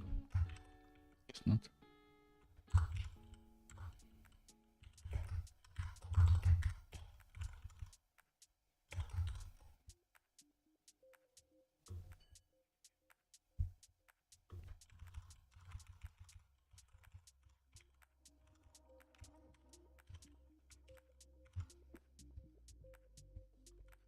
All right, so this is going to be our avatar URL. And now we're going to pass this here. Let's see if it changes.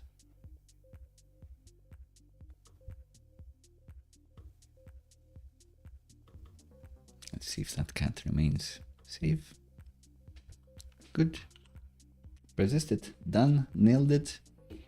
All good. Don't know why this becomes undefined. Afterwards, we'll need to change to check this out. But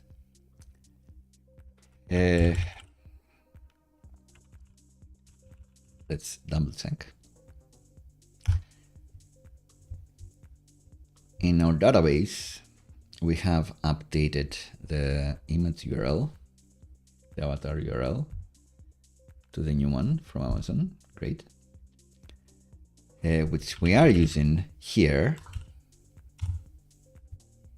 It's the image source. Great. And we can see that it just works. Amazing. But this is not an optimized image. We're just using the JPEG one. We're not accounting for Retina and that sort of thing. That's the thing we're going to do next. So let's get over this one because maybe that was a bit fast. After we've awaited all the uploads, we have an array of all the bucket URLs, S3 bucket URLs that we've uploaded to, and we're finding the one that ends with JPEG, but not the 2x JPEG, because I know that the component, the optimized picture component that we're going to create now, is going to change the file paths and add the add 2x prefixes as needed. So that's going to be the responsibility of that one. We're just going to be specifying the JPEG link here and using that one as the source of truth or what the other versions are going to be like. So I think that's the thing we're going to do next. So no database updates.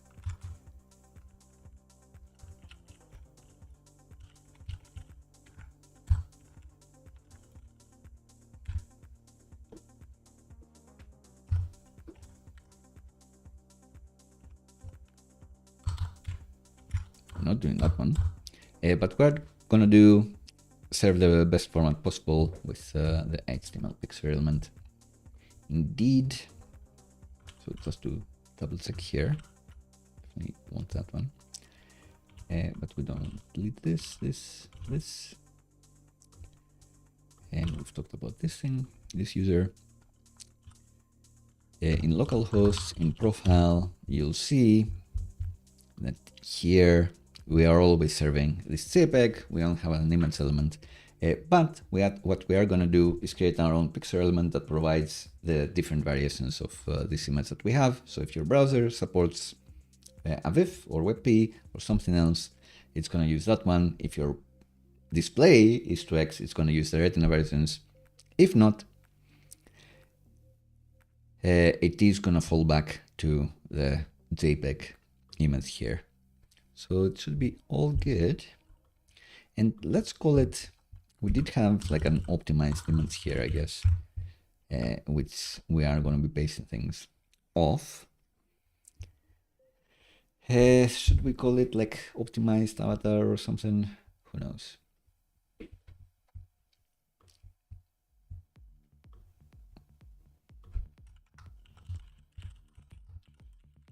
That's because we're gonna refactor this. If you don't want that, you're fine, you're good.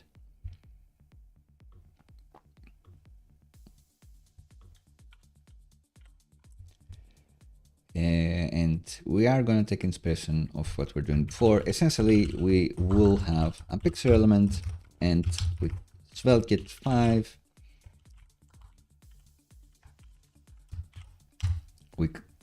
we can say that this takes props. But because we're talking about this the other time, we can actually just copy paste what we're doing here.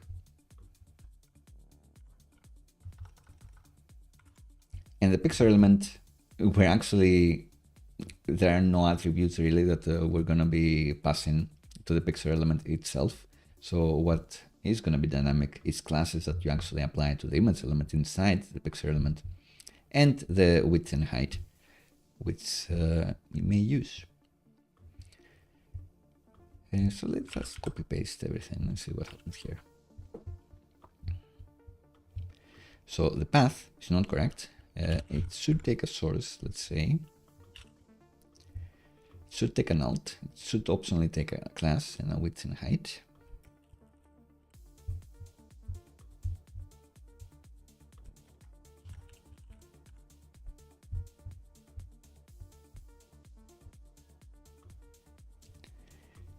And the paths, well, this time we'll need to derive from the source that we have here, the href. So let's find the root href, I guess. And we can do that with a regex, I think.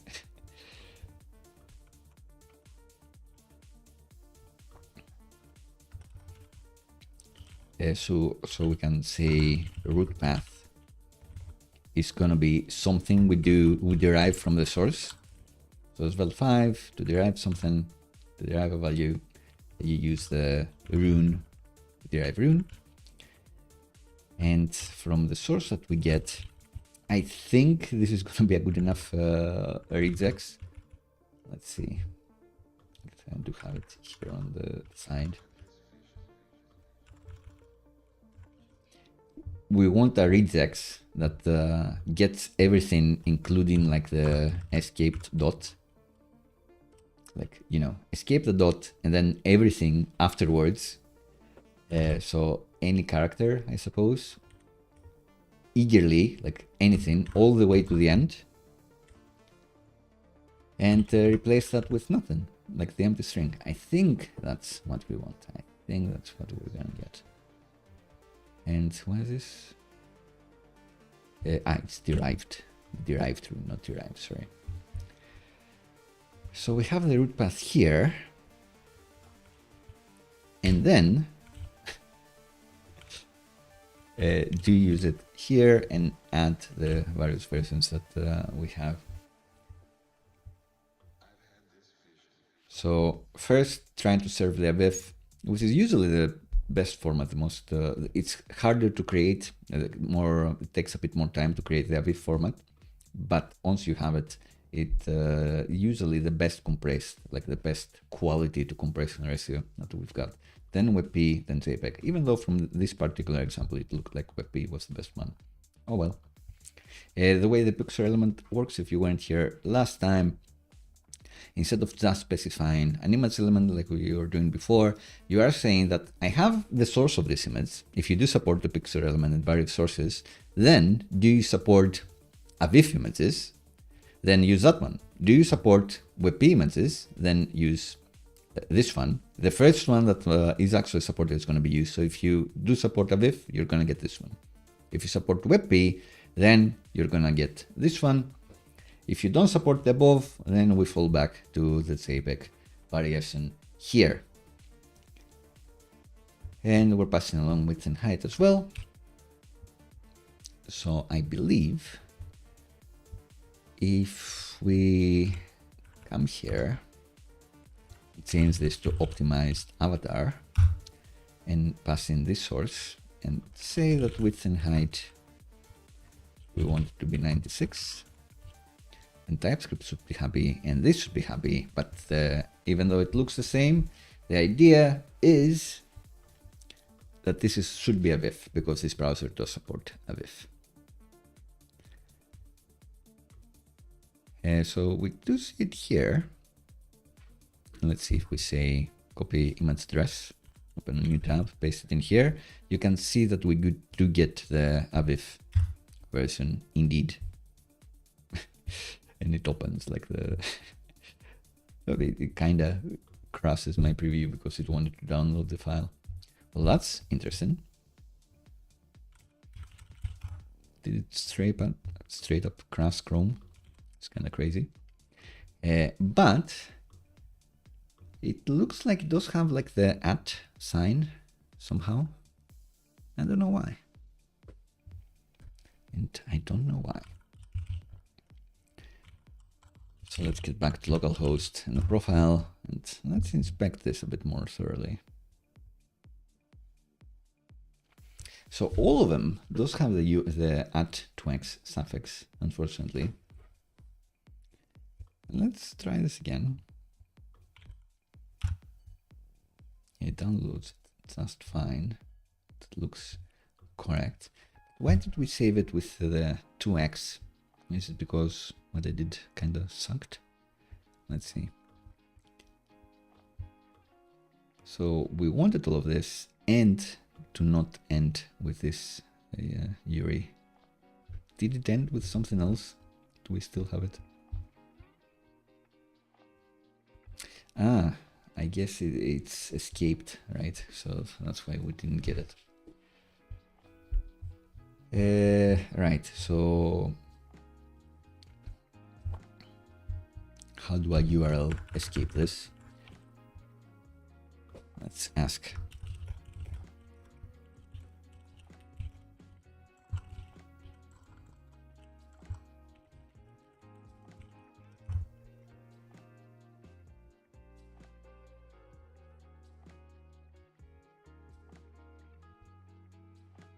Great. So I think this is like more readable instead of hard coding at %40 or whatever at gets escaped as. So let's try harder. We can upload the same file. I don't know, it's the same file. And now what we've persisted in the database should be this image. Great. We haven't refreshed. Let's refresh now. So we have this image. We can see that it's lower quality because, or maybe you can't see on the stream, but I can see that it's lower quality because this is actually a retina display. And we are getting the one that doesn't have the prefixes, which is great. So I see the pixelation here. How do we accommodate for the retina versions? Let's find out.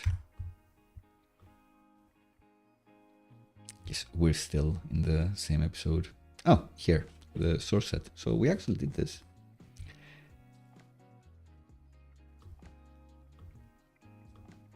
And I think that's when we finish this, but that's another thing for me to check.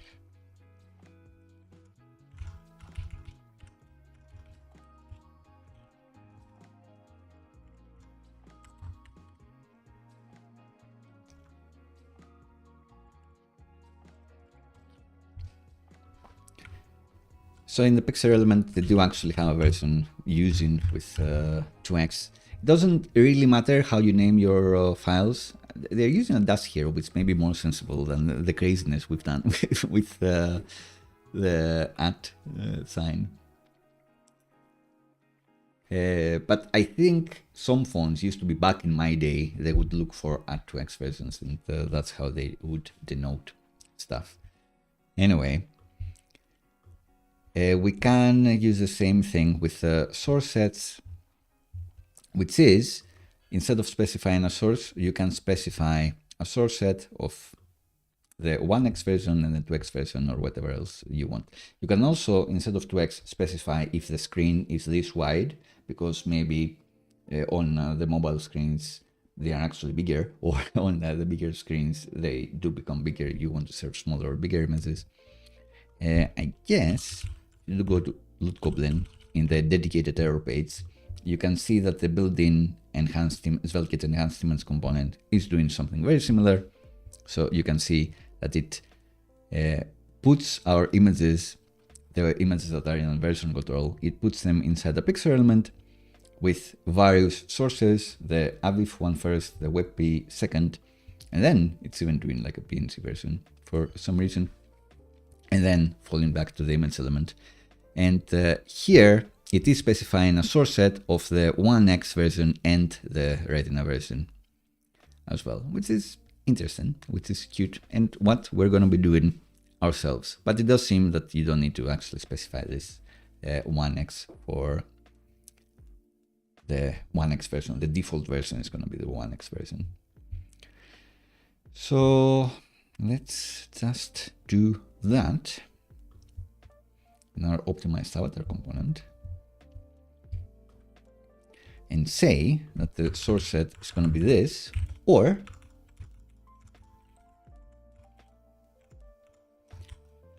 at 2x for the 2x version. And similarly for this,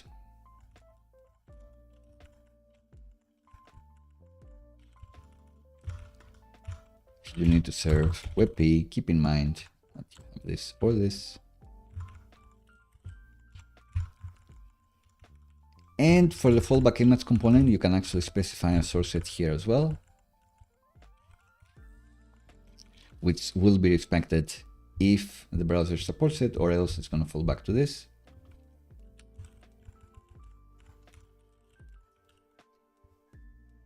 So now, if we actually open it here, you can see that this is, well, maybe you can see in the stream, but I can see that this is nice and crisp because we are getting the 2x version, because I am looking at a 2x monitor.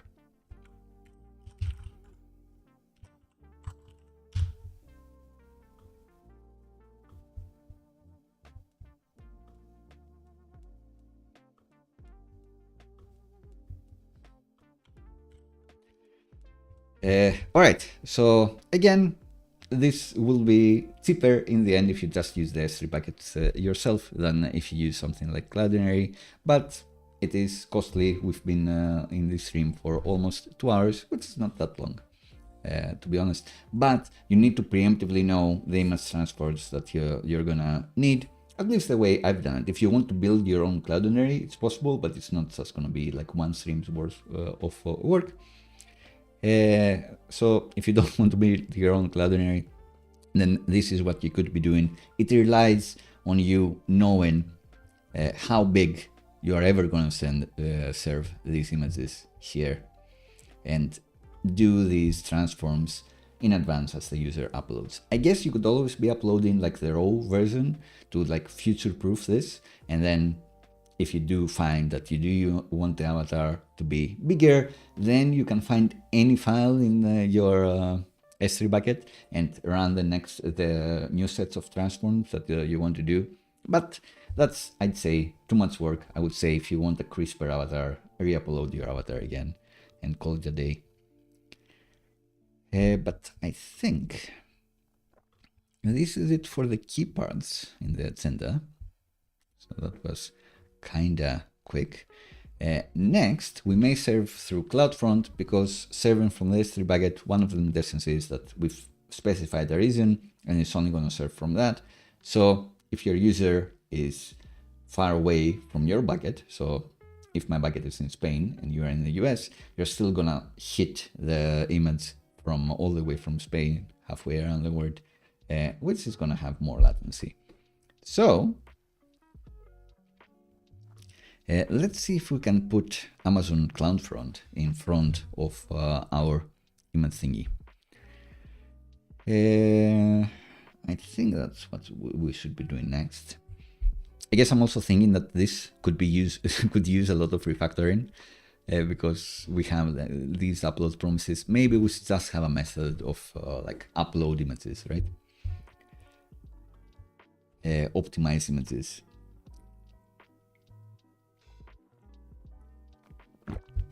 Which in the end just gets this, I guess. Just gets the image URL in the end. At the very least, let's kinda refactor this.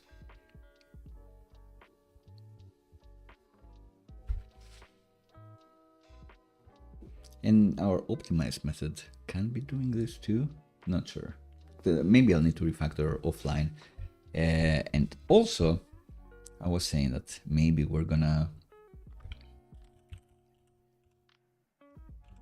create an S3 image repo instead of Cloudinary, and then use that instead. But we'll see. Maybe I'll do it offline. Not sure. Let's see if we can make the CloudFront setup. It is going to lead to faster image uploads for the users and cheaper, because Amazon does have a very generous amount of bandwidth you can get through CloudFront, because I guess it's cheaper for them as well. So let's see, actually.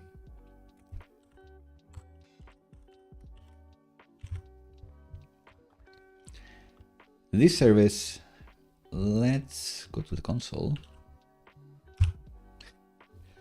Fail.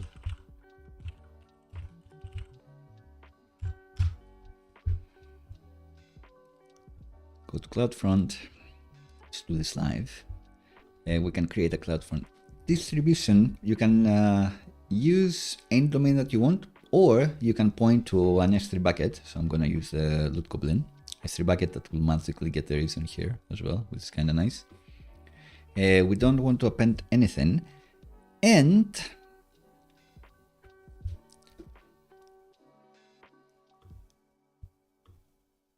we should probably have this. So I did quite a lot of settings to allow the bucket to allow for public connections, so it will just work. But if you put CloudFront in front of it, you can set things up so you don't need a public access to this bucket. It is going to be CloudFront, the native, I guess, first class AWS Amazon thing that is going to have access to that bucket, and your users will only have access to the CloudFront distribution. So it's going to be the middleware between your users and the images. CloudFront here. So let's try to use this one. This one, I don't think. We'll need something. No custom headers. Nothing like that. Like pass everything, compress everything. Redirect this to HTTPS. Let's add these two. Why not? I guess we'll never be putting our post in, so I don't think we'll need options, but hey. Maybe you need them for the HTTP2 upgrade, so maybe that's why. Caching stuff, let's not worry too much about those. It's just images we'll be serving here. A lot of this stuff, you can actually put your static website in front of a CloudFront distribution. That's why there are so many settings here. We are going to use the entirety of the Edge network. If you do own your domain, like I own like macreepis.com or Johnnify.com and millions of domains because I have a domain problem, but not Loot Goblin, you can actually have a CNAME redirect here. So if I did own lootgoblin.com, I could say that I've set up so images.lootgoblin.com are redirecting to the CloudFront distribution, or uploads, or image, or whatever you want to call it here, which is cool. It makes it look a bit cooler, I guess. But I'm not going to be adding that. Something for you to do for sure. Support ASP3, why not? IP version 6, of course.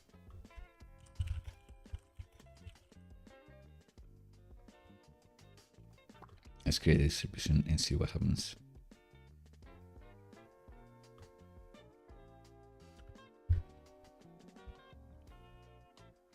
Let's do the firewall, I guess, but let's see what happens. Oof. We need to pay for security. Come on, come on. So let's create a distribution here. See what happens. I have pressed the button.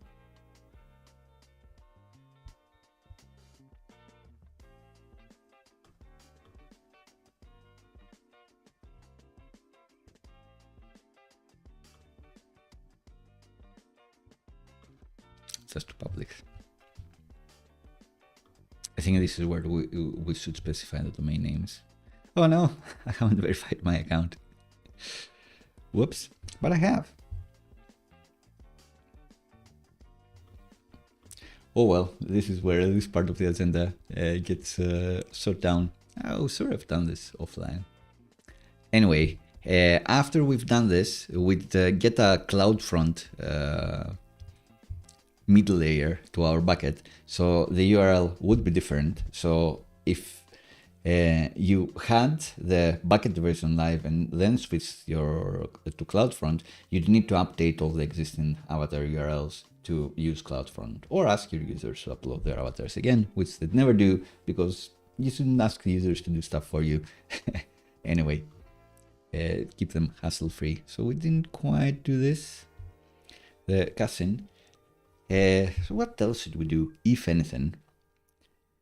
Saving the user's avatar during the first social login, maybe that's fun. Resize uploaded image on the browser, request now. Maybe not. and use this AWS solution that we just created for the loot image uploads, which I'll definitely be doing. But let's see what happens on the first social login. Let's try to see how easy or hard this may be. So let's try to do this in any case. Let's review this. We're 2 hours on the dot.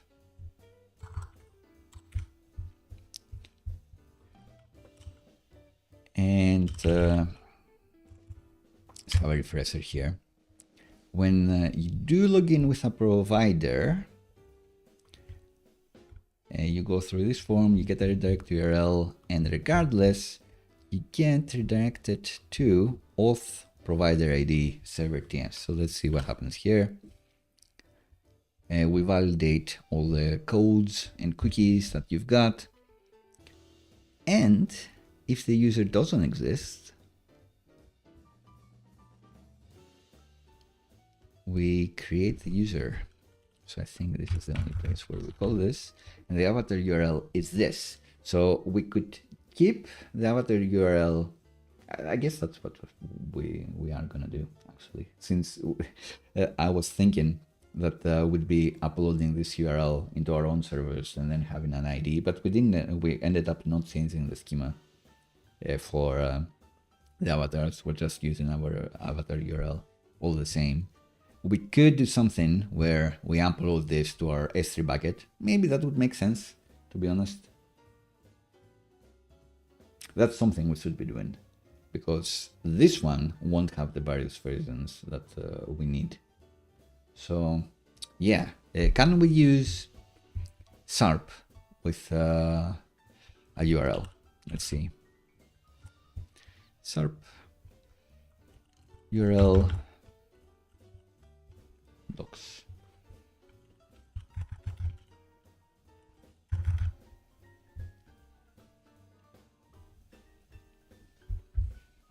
What can the input be? If it's a string, what is it? It's a file system path, so not a URL. So that could be a problem.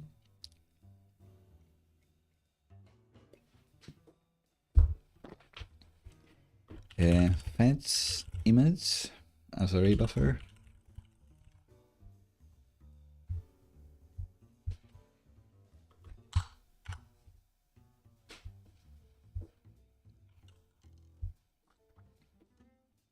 I won't be able to test this thoroughly.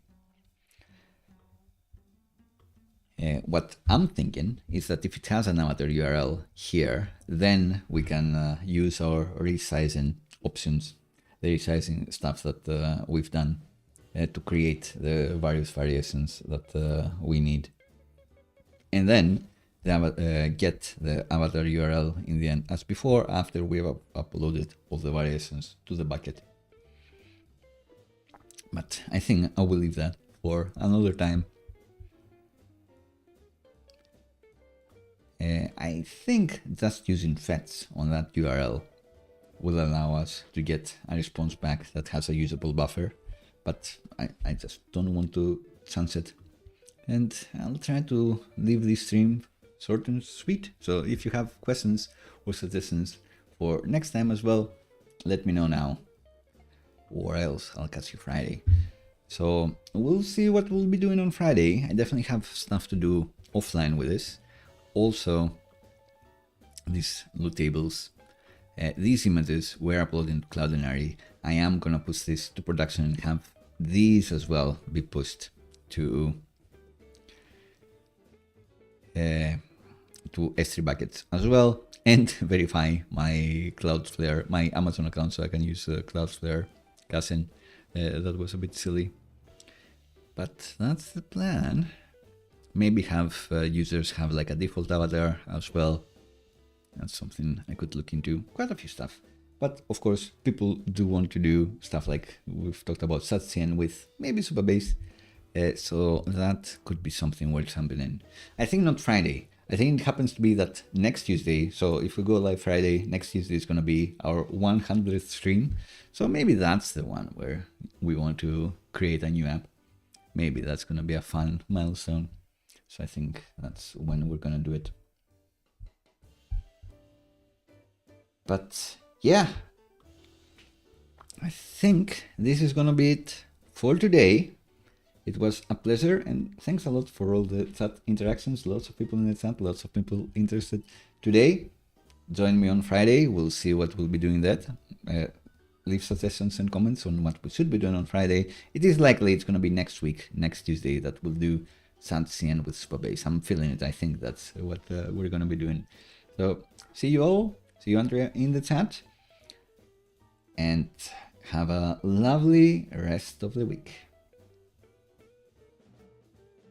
Bye.